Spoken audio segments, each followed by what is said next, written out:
नमस्कार प्रेक्षकांनो, ठरलं तर मग या मालिकेच्या आजच्या भागामध्ये काय घडलं हे आपण पाहूयात. अर्जुन आणि सायली बाळाबद्दल बोलत असतात. त्यावेळेस अर्जुन खूपच घाबरतो. त्याने बाळाला बेडच्या कोपऱ्यावरती ठेवलेलं असतं. सायली त्याला व्यवस्थित समजावते आणि सांगते की अगदी सोपं असतं, इतकं टेन्शन घेऊ नका. पण अर्जुनच्या मनामध्ये भीती असते की तो ही सगळी जबाबदारी पेलवू शकेल की नाही, आणि मनातच म्हणतो की मला असं वाटतंय की मी ही जबाबदारी पेलू शकणार नाही. आपण बाळाचा विचार करायलाच नको. आता तितक्यात सायलीला खाली कल्पना आवाज देते. सायलीने पूर्णाजींसाठी प्रतिमा करते तसा सेम टू सेम आंब्याचा शिरा बनवलेला असतो. प्रताप, कल्पना सगळेच तिचं खूप कौतुक करतात. त्यावेळेस सायली म्हणते, विमलताई, मला जरा आंब्याच्या फोडी कापून देता का? आंब्याच्या शिऱ्यावरती त्या फोडी टाकून मी पूर्णाजींना देते. आता हे असं बोलल्यानंतर कल्पनाला खूप आश्चर्य वाटतं. तुला कसं माहिती आहे? अगं, पूर्णाजींना असाच शिरा आवडतो आणि तन्वी लहान असताना त्यांना असाच शिरा करून द्यायची. पण हे सगळं तुला कसं काय माहिती? तेव्हा सायलीलाही प्रश्न पडतो, खरंच मला तर हेही माहीत नाही आहे की पूर्णाजींना आंब्याचा शिरा आवडतो की नाही आवडतो. प्रताप म्हणतो, कळालं, अर्जुनने सांगितलं असेल ना तुला. बाळाला विमलकडे देऊन ती पूर्णाजींकडे जाते. तितक्यात चैतन्य तिथे येतो आणि म्हणतो की अस्मिताताईकडे द्यायचं आहे ना बाळाला, असंही मला तिच्याशी बोलायचंच आहे, मी घेऊन जातो. आता इकडे पूर्णाजी शिरा खाऊन खूप खुश होतात आणि लहानपणीच्या आठवणी सायलीसोबत शेअर करू लागतात. तन्वी अगदी असंच करायची आणि मग माझ्याकडून काहीतरी मागायची. तू आता शिरा खूप छान केला आहेस ना, मग मला सांग बरं तुला काय हवं आहे. तेव्हा सायली म्हणते, अगं पूर्णाजी, मला काहीच नको आहे. तू फक्त मला सांग की तुला काय काय करायचं आहे, काय काय खायचं आहे, ते सगळं मी तुला बनवून आणून देते की नाही बघ. तेव्हा पूर्णाजी म्हणते, नाही तसं नाही, तू मला काहीतरी आत्ता मागायलाच हवं. माग बरं काय हवं ते. तेव्हा सायली म्हणते, असं असेल ना तर तू मला तुझी एखादी साडी देशील का? पूर्णाजी म्हणते, पण माझी साडी घेऊन तू काय करणार? त्यापेक्षा मी तुला एखादी छानशी नवी अशी साडी घेऊन देते ना, मग हवी तितकी घाल. तेव्हा सायली म्हणते, नको, मला तुझी जुनी साडी दे. ती साडी घेऊन मी घरभर मिरवेल. त्या साडीमध्ये तुझ्या मायेचा स्पर्श असेल, तुझा आशीर्वाद असेल आणि मला तुझीच साडी हवी आहे. ती सगळ्या मागच्या विचारांमध्ये हरवून जाते. पूर्णाजी म्हणते, बरं बाई, तू म्हणशील तसं. तुला साडीच हवी आहे ना, मग जा त्या कपाटामधून घे कुठली साडी हवी आहे ती. तेव्हा सायली भानावर येते आणि विचार करू लागते की मी साडीबद्दल पूर्णाजींना कधी बोलले, म्हणजे खरं तर माझ्या मनातही नव्हतं. मग हे मी अचानक कसं काय बोलून गेले. सायली साड्या पाहते आणि त्यातली एक साडी ती निवडते आणि अगदी मायेने त्याला स्पर्श करते. पूर्णाजी म्हणतात की तुझी साडी निवडली आहेस ना, त्या साडीबरोबर तुला आजीसोबत आजोबांचाही आशीर्वाद मिळणार आहे. खरं तर ही साडी मला यांनी गिफ्ट दिली होती आमच्या लग्नाच्या वाढदिवसाला आणि मला म्हणाले होते की आपल्याला जेव्हा नात होईल ना तेव्हा ही साडी तिला आपण देऊयात. खरं तर ती स्वतःच या साडीची निवड करेल आणि तसंच झालं बघ. इतक्या वर्षांनी तू ही साडी निवडलीस आणि त्यांची गोष्ट खरी करून दाखवलीस.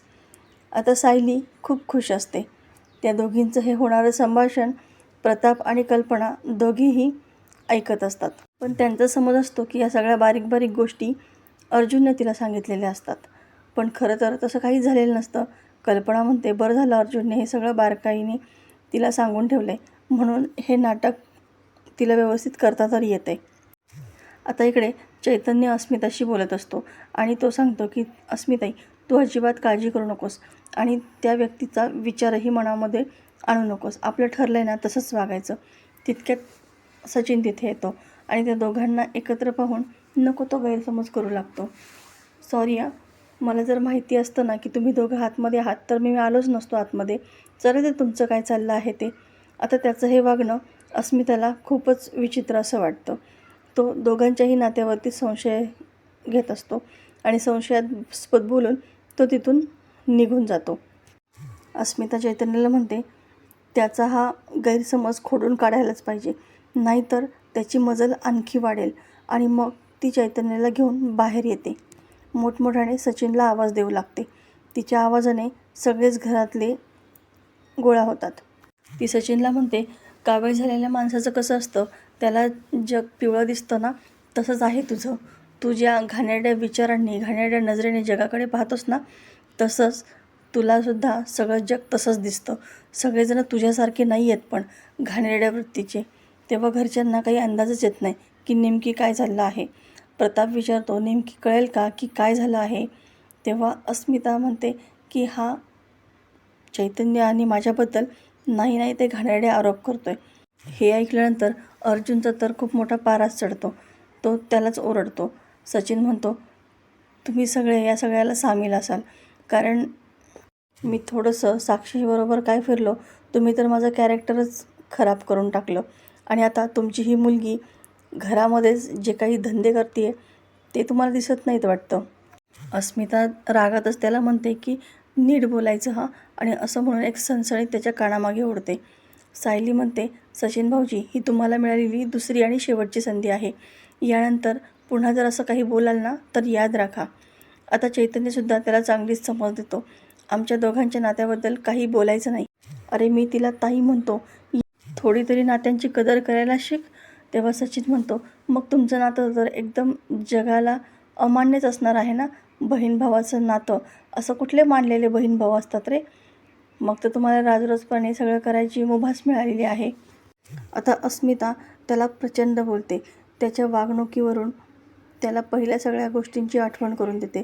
सचिनला ते बोलणं सहन होत नाही आणि तो तिच्यावरती हात उचलायला लागतो.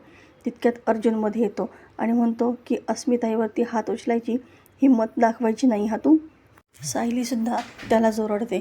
तुम्ही आज जे केलं ना ते पुन्हा या घरामध्ये खपवून घेतलं जाणार नाही. पुन्हा अस्मिताताईंवरती हात उचलायची हिंमत करायची नाही हां.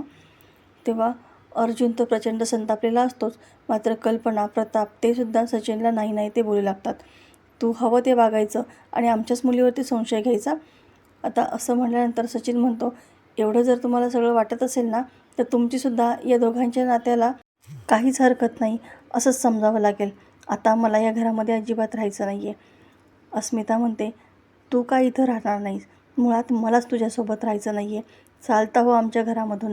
तू इतकं सगळं वागूनसुद्धा आमच्या घरातल्यांनी तुला घरामध्ये राहायला थारा दिला, तर तू आमच्यावरतीच उलटं वागतोयस का? चालतं व्हायचं या घरातून. तुला जर थोडी जरी लाज वाटत असेल ना तर पुन्हा या घरामध्ये फिरकणारसुद्धा नाहीस. असंही तुझं आणि साक्षीचं नातं तू संपवलेलं नाही आहेस आणि हे सगळं मला माहिती आहे. तरीसुद्धा तुला या घरामध्ये राहायला थारा दिला. आणि ती अर्जुनला डिवोर्स पेपर तयार करायला सांगते. अर्जुन म्हणतो, मी केव्हाच डिवोर्स पेपर तयार करून ठेवले होते. फक्त तुझ्या होकाराचीच मी वाट पाहत होतो. आता याला जेलमध्ये कशी जास्तीत जास्त शिक्षा होईल ना हे मी पाहीन. प्रतापसुद्धा सचिनला म्हणतो की तुझ्याकडे थोडी लाज शिल्लक असेल ना तर या घरातून निघून जाशील आणि पुन्हा बघणारसुद्धा नाहीस वळून. सचिन म्हणतो, जाणारच आहे. असंही मला इथे राहायचं नव्हतंच. पण एक दिवस असं येईल ना, या घरातल्या सगळ्या लोकांचे धिंडवडे काढल्याशिवाय मी गप्प बसणार नाही. तुम्हाला सगळ्यांना या सगळ्या गोष्टीचा जाब द्यावा लागणार आहे. तेव्हा अस्मिता रागातच म्हणते की जा इथून निघून. आता चैतन्यला घडल्या सगळ्या प्रकरणामुळे खूप वाईट वाटत असतं. हे सगळं माझ्यामुळे झालं असं तो बोलत असतो. तेव्हा घरातले सगळे त्याला समजावून सांगतात, चैतन्य तुझ्यामुळे काहीच झालेलं नाही आहे. अस्मिताही बोलते, अरे त्या नालायक माणसाला आपल्या दोघांचं नातं काय कळणार आहे? आपलं नातं हे बहीण भावाच्या नात्यापेक्षाही पवित्र नातं आहे. सायलीसुद्धा त्याला समजावते, तुम्ही अजिबात काळजी करू नका, त्यांचे विचारच तसे आहेत.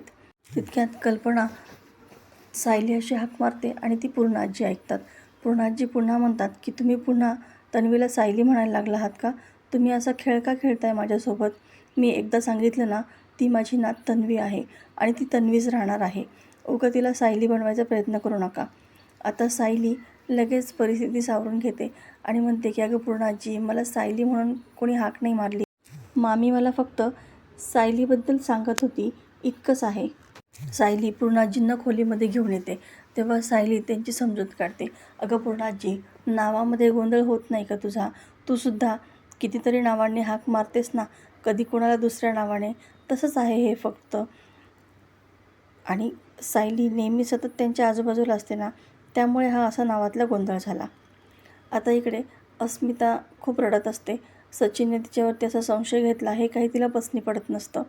पण चैतन्यालाही तितकंच वाईट वाटत असतं की माझ्यामुळे एका मुलाला त्याच्या बापाशिवाय वाढावं लागणार आहे, याची त्याला खंत वाटत असते. पण अर्जुन आणि घरातले सगळेजण त्याला व्यवस्थितपणे समजावतात आणि त्याच्या मनामध्ये असणारं गिल्ट कमी करण्याचा प्रयत्न करतात. तर प्रेक्षकांनो, येणारा भाग अतिशय रंजक आपल्याला पाहायला मिळणार आहे. अशाच मालिकेच्या नवनवीन व्हिडिओ अपडेटसाठी चॅनलला सबस्क्राईब करा. नोटिफिकेशनसाठी बेल आयकॉन अवश्य दाबा. व्हिडिओ पाहिल्याबद्दल धन्यवाद.